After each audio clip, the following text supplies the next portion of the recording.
Hola, bienvenidos a nuestra clase número 16 del curso Introducción a la Ingeniería Matemática. Hoy día vamos a estar tocando un tópico muy interesante. Vamos a estar tocando el tópico de la- las aplicaciones de la teoría de grafos en la ingeniería. Vamos a ver que esta es una de las áreas de la matemática que ha encontrado más aplicaciones en el mundo moderno,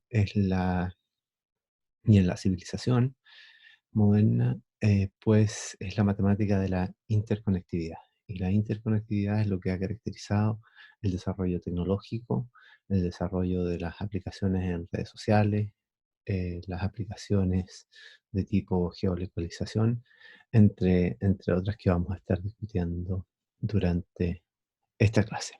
Entonces comenzamos como es habitual con una frase que me parece muy interesante de Abraham Hicks, que dice: si no están entusiasmados eh, acerca de esto, eh, no es el camino correcto. Muchas veces cuando uno está en el camino correcto, uno lo intuye en algún sentido, cuando uno encuentra eh, una pareja, por ejemplo, uno se va imaginando, digamos, un porvenir, un avenir, eh, juntos, ¿cierto? Uno cuando descubre una primera clase de canto, por ejemplo, y uno se imagina todo el progreso que va a ir teniendo, o una primera clase de baile, no sé, lo que sea. Incluso primera clase de ingeniería civil, digamos, uno tiene esa intuición muchas veces viene acompañado de un entusiasmo, unas ganas de aprender, una curiosidad que se ve exacerbada en las clases. Me mencionaron a tal matemático, voy a ir a Google y voy a mirar algo, voy a ir y voy a mirar un libro de esta cosa, me interesa, digamos, seguir explorando en esa área. Y tal vez un diagnóstico muy claro de cuando uno no está en el buen camino es cuando eso no sucede justamente.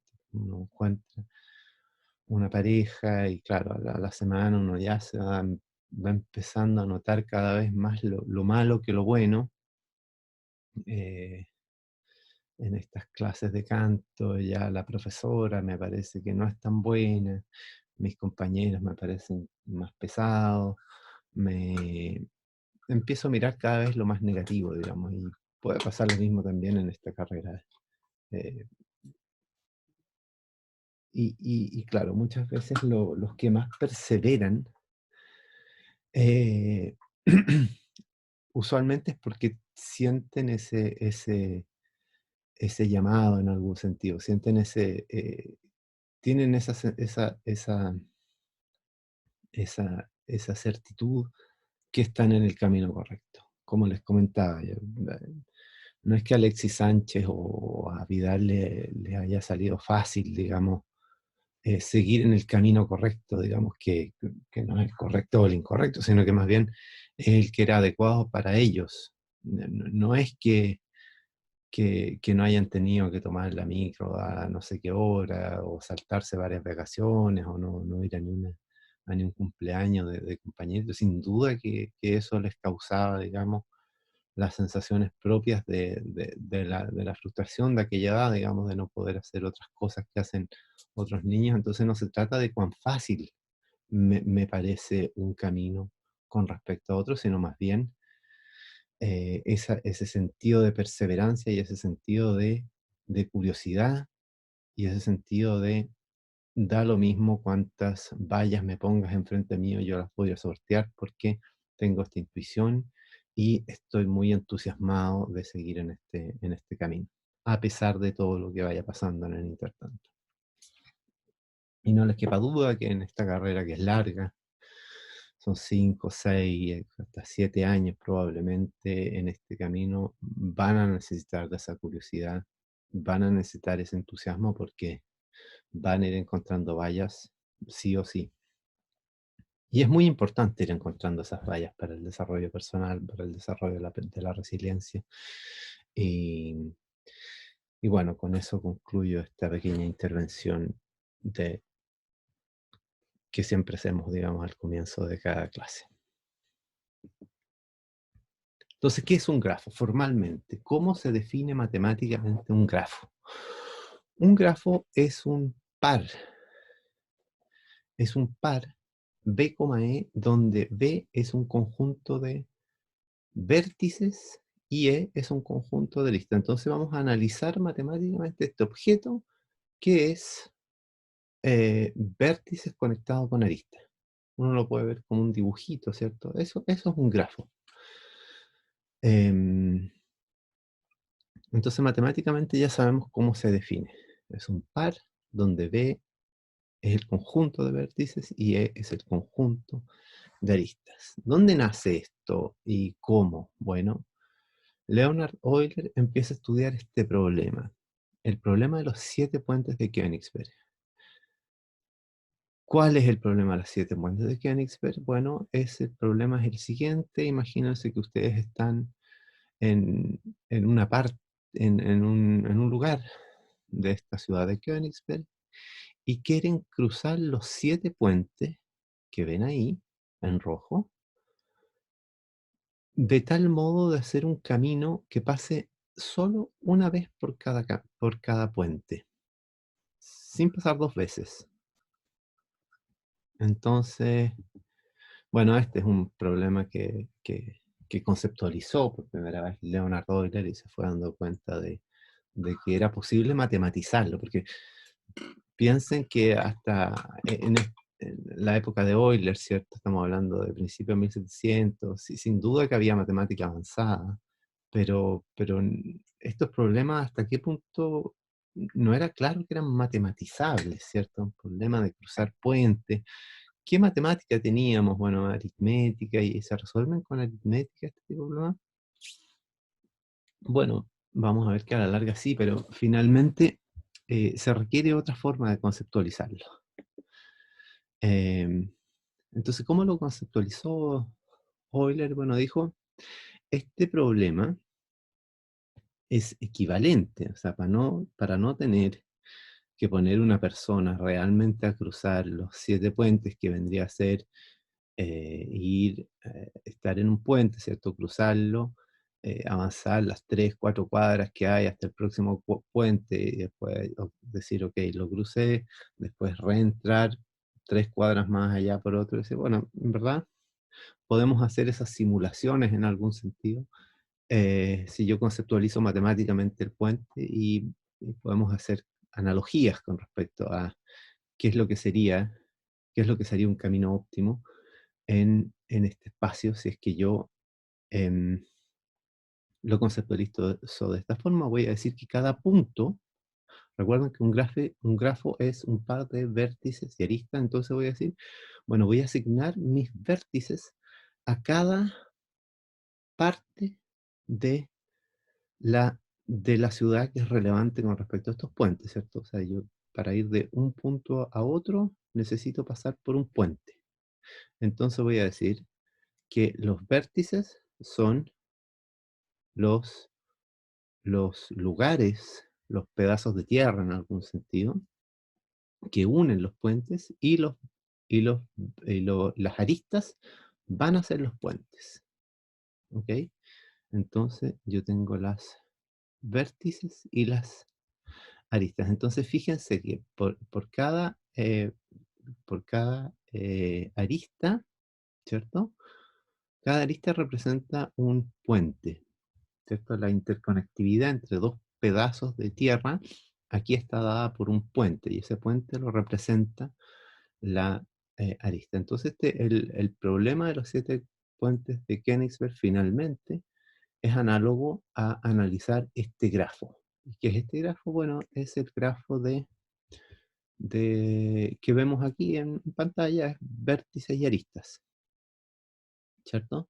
Entonces, bueno, intentemos hacer un camino o un ciclo, digamos, que nos lleve que nos permita cruzar estos 7 puentes. Entonces, hagamos un intento sencillamente. Supongamos que parto en este pedazo de tierra y voy a ese otro a través de ese puente, después cruzo este otro puente, después cruzo ese puente, voy al otro puente, y aquí tengo un problema, porque si voy al que ustedes ven en la derecha de sus pantallas, bueno, voy al de la derecha de sus pantallas, pero después, ¿cómo cruzo este otro eh, sin cruzar por este? Bueno, no, bueno, entonces me voy a ir por el otro ahora. Entonces hago exactamente lo mismo, voy para allá. Fíjense que aquí se podrían haber ido para arriba. Entonces se van para arriba y vuelven para abajo, les va a quedar el de la derecha sin cruzar. Pero voy a hacer lo mismo para que no me pase eso justamente. Y aquí, y aquí me veo en el mismo problema anterior, me queda un puente por cruzar. O sea, la pregunta es, ¿se puede o no se puede? O tal vez no se puede, o tal vez elegí un mal punto inicial, un podríamos haber partido de otro lado. Yo los invito a explorar un poco este problema. Como les decía, Leonard Euler es el primero que lo conceptualiza, y la forma en que lo conceptualizó es exactamente la misma que yo les acabo de mostrar, ¿cierto? Un vértice por cada pedazo de tierra eh, que interconecta un puente, aristas que interconectan estos pedazos de tierra, y empecemos a analizar, más que empecemos a analizar las trayectorias sobre la ciudad, empecemos a analizar las trayectorias sobre el grafo. Eso es esencialmente simular, ¿cierto? Eso es esencialmente modelar matemáticamente un problema. Trasladar un problema de la vida real al lenguaje matemático, resolverlo en lenguaje matemático, y si existiera un camino, decir, oye, en verdad, este es el camino que encontré, y el camino que tienes que hacer es ir de B a A, de A a C, de C a D, y así, digamos. Y eso efectivamente después transformarlo en un consejo para la vida real. Eso es exactamente lo que hace Waze, lo que hace Google Maps cuando yo le digo quiero ir de mi casa a la casa de mi amigo, y te dice dobla a la derecha, después dobla a la izquierda, después dobla a la derecha o en tal cuadra, y después sigue derecho. Ese es un consejo práctico para la vida real, esa es la interpretación de la solución de un problema matemático que se planteó en exactamente este lenguaje, que es el lenguaje de la teoría de grafos. Entonces, bueno, ¿qué es esta teoría de grafos? Como que estuvimos viendo, no es mm, solamente juntar puntitos con, con líneas, sino que es más bien una forma de mirar el mundo a través de la interconectividad. Cuando uno piensa, por ejemplo, en los aeropuertos, ¿cierto? Muchas veces uno puede llegar a querer ir a un lugar más bien recóndito del mundo, por ejemplo, o quiero ir a la ciudad no sé, pues, de una pequeña ciudad, pensemos en Turquía, supongamos, bueno, cualquiera. Lo más probable es desde Santiago, lo más probable es que no haya vuelo directo. Entonces, lo más probable es que haya que ir de Santiago a Madrid, de Madrid a Estambul, y probablemente de Estambul están saliendo vuelos diarios a esta pequeña ciudad de Turquía. Entonces vieron que ahí aparece de manera natural un grafo, ¿cierto? Y este grafo es el grafo donde el centro está en los aeropuertos, ¿cierto? Podemos decir que los vértices son los aeropuertos, y las aristas son si hay o no hay vuelos em, entre esas dos ciudades, ¿cierto? Entonces uno puede ir casi de cualquier lugar del mundo a cualquier otro, si es que el grafo es conexo, o si es que se puede ir efectivamente de cualquier lado a otro lado. Y para eso, no necesariamente el camino más corto es el camino de la distancia euclidiana, ¿cierto? Nosotros estamos tan acostumbrados a pensar, ¿cierto?, que el camino más corto es la distancia euclidiana, pero la distancia euclidiana presupone de que todo el espacio se puede recorrer, ¿cierto? Pero, por ejemplo, cuando uno quiere ir en avión, como les decía, de Santiago de Chile hasta una pequeña localidad en Turquía, no, yo no me puedo ir, eh, un avión no me va a llevar, o al menos sería tan extremadamente caro que no lo podría hacer. No me puedo ir nadando tampoco, cruzando el océano. Entonces, la geometría euclidiana como que presupone de que, ándate por este camino que es el más recto, que es el recto, digamos, el único que se puede. Y no toma en consideración, digamos, las restricciones que pone la misma, la misma geografía, ¿cierto? Yo puedo decir, bueno, el camino más corto entre mi casa y la universidad es el camino más recto, pero yo vivo cerca de Concón. Para ir a Valparaíso, tal vez el camino más corto sea irnos por el mar. Pero claro, ¿cómo me voy a ir por el mar? No, nadando, no es una alternativa viable en algún sentido. Entonces, ¿cómo tomar en consideración las restricciones que pone la geografía? Bueno, eh, una alternativa es ir poniendo puntos, ¿cierto? En los lugares donde sí son transitables, aristas en los lugares, si hay interconectividad justamente entre dos regiones que pertenecen a este conjunto de puntos, y después buscar en la gran cantidad de posibilidades que hay para ir de un lugar a otro, el más económico, el más conveniente, el que toma menos tiempo, entre otras variables que podrían llegar a ser relevantes para el problema. Entonces aquí nace también el problema de la topología. El problema de la topología es un problema donde no nos interesan tanto las distancias físicas. Pensemos, por ejemplo, en este problema de Euler, ¿cierto? Este problema da lo mismo cuán lejos estén los puntos, ¿cierto? El- La, la, la solución sería lo mismo, la misma. La solución, supongamos que haya solución a este problema, sería, bueno, andate primero por esto, después por esta, después por esto, pero da lo mismo cuán largo o cuán chico o cuán rotado esté. En este sentido es bien distinta a la forma de conceptualizar la geometría, ¿cierto? En la geometría uno mueve algo y bueno, cambian los ángulos, uno estira las cosas y bueno, cambian las distancias, cambia el teorema de Pitágoras, o sea, cambia todo la geometría. En algún sentido la topología es como la geometría, pero de la de los elásticos en algún sentido, ¿no? Los problemas en topología son exactamente los mismos si yo los estiro, si yo los roto, si yo los doy vuelta. Eh, esa, digamos, es esta nueva forma de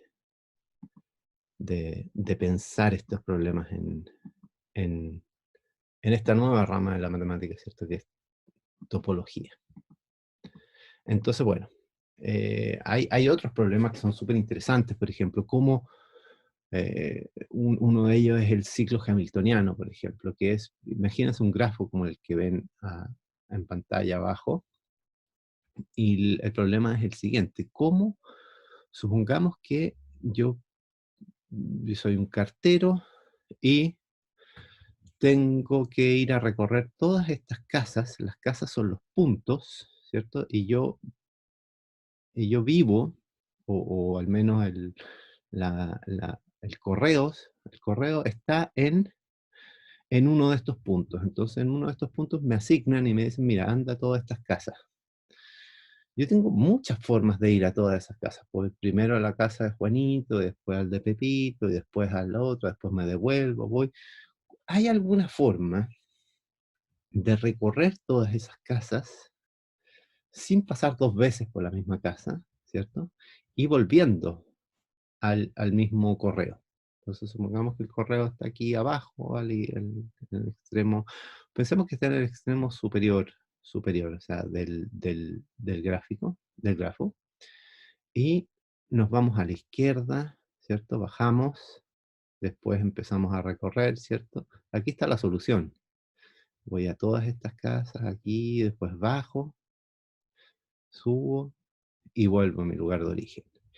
Y recorrí todas las casas, dejé la carta donde las tenía que dejar y no me di miles de vueltas pasando varias veces por los mismos lugares, sino que era una solución óptima en algún sentido. Bueno, no es claro qué tipo de grafos tienen ciclos hamiltonianos. O sea, hamiltonianos es que recorren todos los vértices sin pasar dos veces por el mismo vértice y que vuelven al mismo lugar, son ciclos. Entonces, hay una pregunta interesante, una pregunta relevante para hacer ingeniería de logística, por ejemplo. Si tengo un camión que tiene que pasar por tantos supermercados, ¿cuál ir primero? De tal manera de ahorrar tiempo de los operarios, de ahorrar gasolina, de ser más rápido, de ser más eficiente. ¿Cómo resolver ese problema que es tan ingenieril, ocupando herramientas de una matemática que es distinta a la matemática que uno ve en el colegio, distinta a la matemática que reinaba en Grecia y que es justamente inspirada por problemas de la civilización?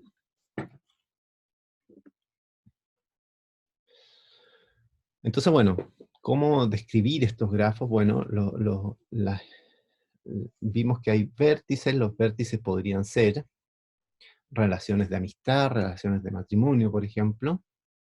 Yo pongo todas las personas y pongo un vínculo entre las personas que son amigas, por ejemplo, en Facebook, por poner un ejemplo. No sé cómo será en Instagram, pero no, en Instagram es distinto porque uno va siguiendo gente sin que ellos te sigan a ti necesariamente, pero en Facebook, que es también una red social, y en general, digamos, las relaciones de amistad son de ambas partes. O sea, yo soy amigo tuyo, pero tú eres amigo mío. Yo estoy casado contigo, pero tú estás casado conmigo. Entonces son, son vínculos que unen dos entidades, ¿cierto? Que no son direccionadas, sino que la amistad es yo soy amigo tuyo, pero tú eres amigo mío. Es la misma amistad, digamos. No es lo mismo, por ejemplo, lo que sucede con las transacciones. Transacciones, por poner un ejemplo, China le vende tanto a Brasil, no quiere decir que Brasil le venda tanto a China.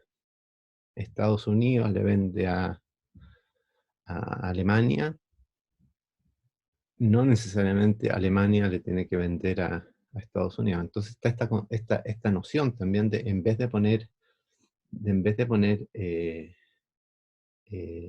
aristas, uno puede poner flechitas, o sea, de aquí se puede ir para allá.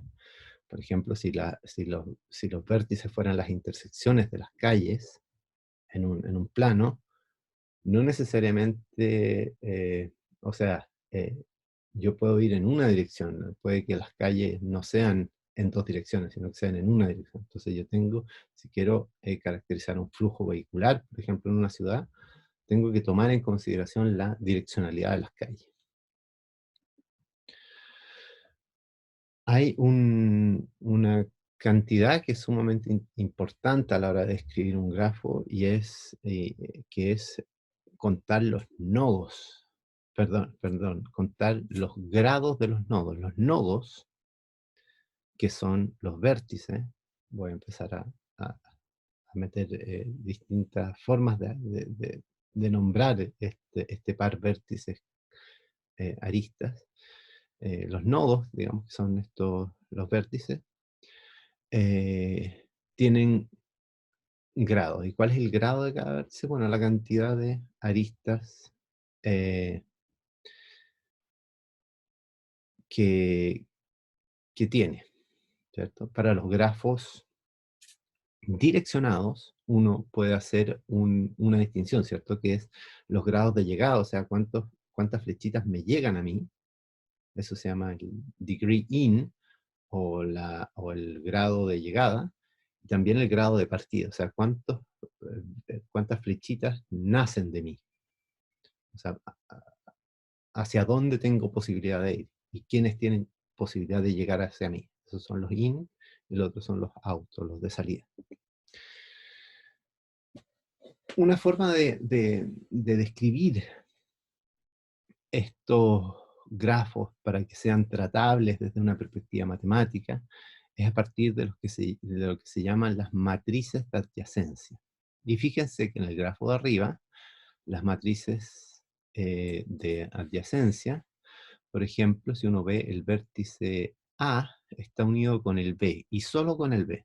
Entonces, en la fila del vértice A, fíjense que hay un 1 solo hacia el B, pero nada más.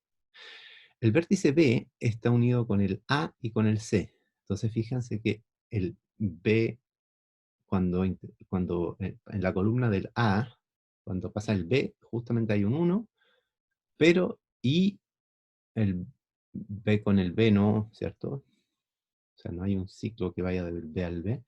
Después BC, efectivamente sí están conectados, y el B con el E también están conectados. Fíjense en el grafo, el B con el E sí está conectado. Entonces, fíjense que es exactamente lo mismo, dado que las distancias no son relevantes, es exactamente lo mismo trabajar con el dibujito del grafo que trabajar con la matriz. Y trabajar con la matriz es muy ventajoso porque, digamos, hay una matemática de las matrices que es muy informativa sobre qué es lo que puede pasar en el grafo. Después vamos a ver en cursos más avanzados que yo puedo calcular cuántos caminos hay de A a D en 4 pasos, calculando propiedades de esta matriz, calculando lo que se llama los valores propios, las potencias, en fin. Es matemática que tal vez no es relevante, que no es necesario introducir ahora. Es lo que se llama la teoría espectral de teoría de grafos, cuando uno empieza a trabajar con propiedades de estas matrices. Bueno, y fíjense que esta matriz es simétrica, la de arriba, porque si A está conectado con B, B va a estar conectado con A. Matriz simétrica es que, claro, es igual a su traspuesta. Eh, y, eh, pero no es el caso para el grafo de abajo, ¿cierto? Que es un grafo dirigido. Entonces, fíjense que yo, por ejemplo, si quisiera ir de A a D, yo puedo ir de A a B, de B a E y de E a D. Pero no es el único camino, yo podría ir de A a B, de B a C y de C a D. Pero si ya estoy en F, yo no puedo ir a ningún lado, ¿cierto? Porque no puedo salir de F. Entonces, bueno, eso es lo que se conoce como un grafo dirigido. Y fíjense que a diferencia de arriba, A está conectado con B, ¿cierto? Miren la matriz de adyacencia, A está conectado con B, A, si yo sigo su fila y voy a B, voy a ver un 1, pero fíjese que B no está conectado con A. Yo no puedo ir de B a A en algún sentido. Entonces, eso hace una distinción entre esta caracterización tipo matriz de un grafo dirigido y un grafo no dirigido. Y así van apareciendo distintas topologías. Está la topología del anillo, ¿cierto? Que yo solo estoy conectado con mis vecinos más cercanos. Las topologías tipo estrella, ¿cierto? Es que hay un líder, digamos, un nodo central, que si ese desaparece, el resto deja de tener algo en común, que deja de estar interconectado. Está el fully connected, donde todos están conectados con todos, la línea, ¿cierto? Que es muy parecida al anillo, pero el anillo, el último se junta con el primero. El árbol, ¿cierto? Que va teniendo ramas hacia abajo, pero no va teniendo ni un ciclo, no se va cerrando. Y así hay distintas topologías también que caracterizan distintos problemas de algoritmos, de interconectividad en ciudades, de redes sociales, y cada uno de estas topologías va teniendo matrices de adyacencia que son distintas, con propiedades distintas. justamente decía. Es sumamente interesante caracterizar bien, por ejemplo, las redes de narcotráfico.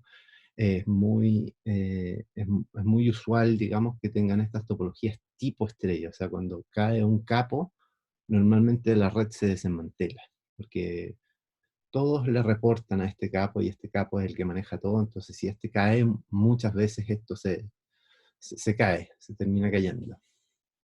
Entonces, es interesante saber quién es y cómo opera para si uno quiere desmantelar este tipo de organización.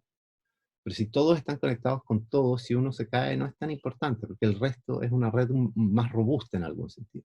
Entonces, cuando uno tiene redes de interconectividad eléctrica o de internet, lo que más quiere uno es tener redes que sean robustas. O sea, que si se cae la luz, se caiga en un sector, ojalá, no en toda la ciudad o en todo el país, o se cae internet que sea local. Y así pasa a ser interesante, por ejemplo, el tema de las redes sociales, el tema de la interconectividad para saber distintas propiedades que pueden tener distintos grafos y uno puede llegar a saber hasta qué punto el mundo está interconectado unos con otros. Y esto lo tenemos cada vez más presente, digamos, en tiempos de pandemia, donde vimos que, si bien es cierto, no se sabe muy bien el origen exacto de la pandemia. Es muy probable que en Wuhan alguien se haya con- contagiado y no pasaron muchos días antes que el virus llegara a lugares tan alejados como Chile, digamos, y que lo tengamos hasta el día de hoy presente en nuestra sociedad. Pero ya hay cosas más paradójicas en algún sentido. Este es el grafo, es un grafo muy conocido en el mundo del cine, y es el grafo de Kevin Bacon, que es este actor norteamericano que ustedes ven aquí, donde hay un, un, un grafo que hicieron, digamos, donde básicamente pusieron el nodo Kevin Bacon y él ha actuado en muchísimas películas, en muchísimas series, y pusieron él como nodo central y empezaron a ver, bueno, todos los actores que habían actuado con él en alguna película o en alguna serie. Entonces empezaron a tirar aristas y empezaron a poner nuevos vértices que eran los nuevos actores. Bueno, resulta que empezaron a ver que él había actuado con muchos actores, digamos el 5% de todos los actores de Estados Unidos. Pero, muy relevante, él había actuado con una diversidad de muchos actores muy distintos, distintas edades, razas, género y todo. Entonces, después empezaron a ver, bueno, ¿cuántos actores habían actuado con un actor que había actuado con Kevin Bacon? Y llegaron al 60%. Después empezaron a ver cuántos actores habían actuado con un actor que había actuado con un actor que había actuado con Kevin Bacon, y llegaron y cubrieron el 95% de los actores de Estados Unidos, más o menos confirmado, ¿cierto?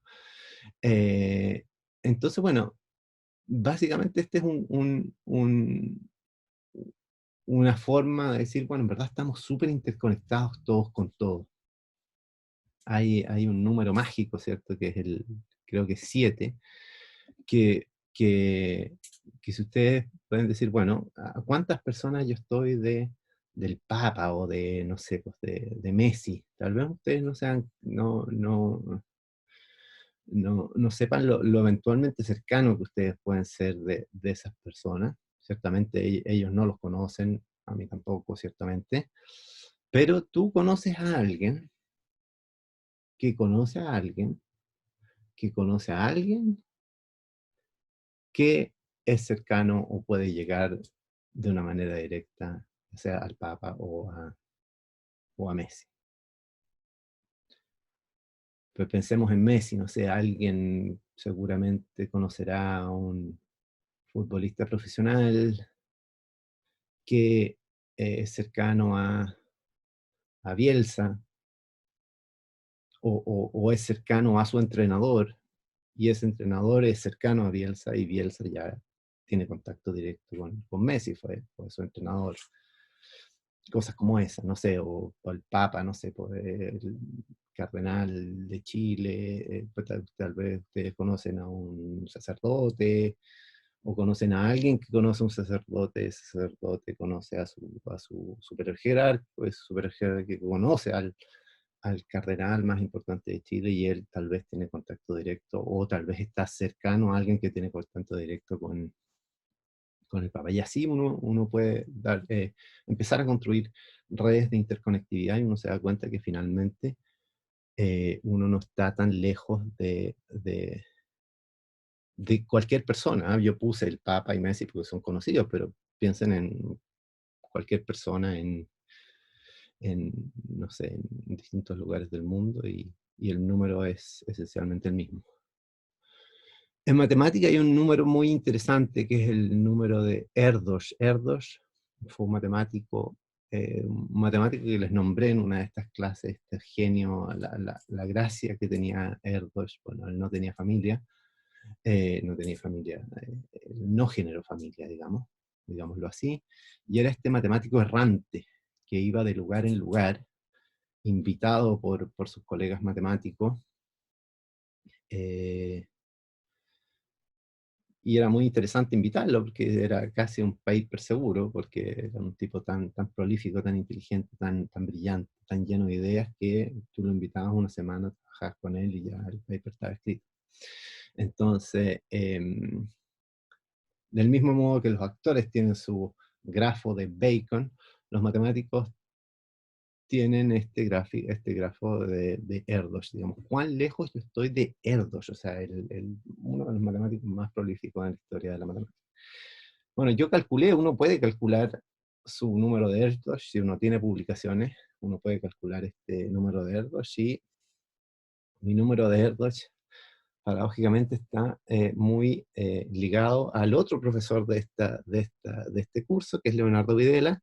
Yo escribí un artículo con Leonardo Videla, y Leonardo Videla escribió un artículo con Servet Martínez, ingeniero matemático de la Universidad de Chile. Servet Martínez escribió un artículo con Peter Ni, y Peter Ni escribió un artículo con Paul Erdős. Entonces, mi número de Erdős es 4, pero el número de Erdős de Leonardo Videla es 3. Y así, digamos, son números. Eh, eh, Tener número 4 no es tan, digamos, yo creo que es más o menos el promedio de un matemático de mi generación. No es ni muy alto ni muy bajo. Y tampoco no habla de tu calidad de matemático, es solamente un número interesante a calcular. eh, y un poco habla de esta interconectividad de grafos que se da en el mundo de las matemáticas también.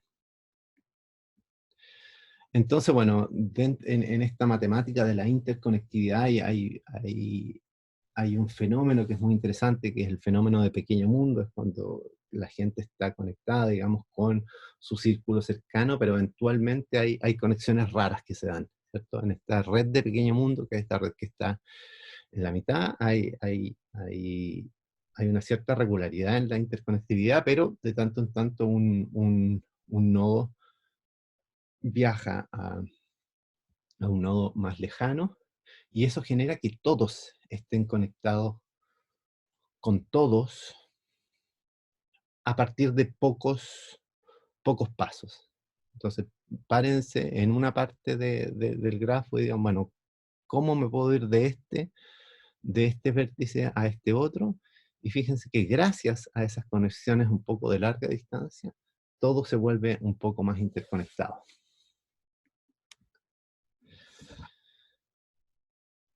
Otro, bueno, ahora les menciono un poco esto de las rutas óptimas, que es bien similar a lo que ya les mostré con este ciclo hamiltoniano, ¿cierto? Que partía arriba y era este repartidor de cartas que quería repartir todas sus cartas, pero quería volver al mismo lugar y no quería pasar varias veces por el mismo lugar. Piensen aquí un repartidor que quiere hacer lo mismo en estas rutas óptimas que vemos arriba, a la izquierda, y quiere buscar el mejor camino. Y estos numeritos que hay al lado de las aristas son números que caracterizan la distancia o la dificultad del terreno en algún sentido. Entonces, si yo puedo evitar algunos caminos más largos o más pesados y se puede hacer, bueno, eventualmente hay que hacerlo. Este mismo problema lo resuelve, como les decía, Waze, lo resuelve Google Maps, eh, de manera casi instantánea. Pero ahora la pregunta es, ¿cómo lo hace? Porque para hacerlo necesitaría virtualmente recorrer todos los posibles caminos. ¿Y cuál es el problema de un problema como este? El problema es que cuando uno tiene solo 4 domicilios, uno tiene 3 posibles rutas para recorrer. Y eso un computador lo hace en 1/1 de milisegundo, o sea, muy, muy rápido. Si tengo 5 domicilios, yo tengo 12 posibles rutas, los cuales puedo recorrerlas todas. Y eso un computador lo hace en 1 milisegundo. Pero si tengo 8 domicilios, que no es tanto más que 5, ya tengo 181.440 posibles recorridos, y eso, un computador se demora 18 segundos. Piense que Google Maps se demora 2 segundos, 3 segundos. Pero aquí la matemática nos está diciendo que si los recorriera todos se demoraría 18 segundos. Para 8 casas, 13 casas, es ese número que ven ahí, 239.500.800, 15 casas, 43.589.000.000, 145.600, y se moriría 50 días. Y solo 15 casas, ya 20 casas, se demoraría 193 millones. Entonces, ¿cómo lo hace? ¿Cómo lo hace Waze? ¿Cómo lo hace Google Maps? Y con esto termino y les digo que esa es la gracia de las matemáticas, esa es la gracia de los algoritmos, es que no hay que recorrerlos todos, sino que hay estrategias de exploración de los grafos que se basan en distintas estrategias. La estrategia en la cual se basan Google Maps, y esto es una estrategia que se conoce en inglés como greedy o como glotona, es decir, a cada paso va eligiendo lo mejor que puede hacer en ese paso. Entonces, al hacer esto, uno encuentra un camino muy, muy bueno. No necesariamente es el mejor de todos los posibles, pero es uno que es garantizadamente, que hay garantías de que es muy, muy bueno, es muy, muy rápido, y el computador es capaz de hacerlo en 1 segundo. Entonces, matemáticamente, ingenierilmente, es muy eficiente. Y uno prefiere algo muy, muy bueno, muy, muy rápido, que el mejor, pero en 193 milenios más. Porque eso no es, no voy a hacer ingeniería con eso. Tampoco voy a hacer ingeniería con un algoritmo o un programa matemático que se demora 2 años en responderme. Entonces ahí está el trade-off en algún sentido entre la matemática pura y la matemática aplicada que me sirve para resolver problemas de la civilización. Esto último, de eso se trata la ingeniería. Y, por ejemplo, para resolver ecuaciones diferenciales parciales se requieren esquemas numéricos que no son exactos, pero son muy, muy buenos. Y son muy aplicables, muy seguros para hacer ingeniería civil. Bueno, con eso termino la clase del día de hoy. Les agradezco mucho vuestra atención.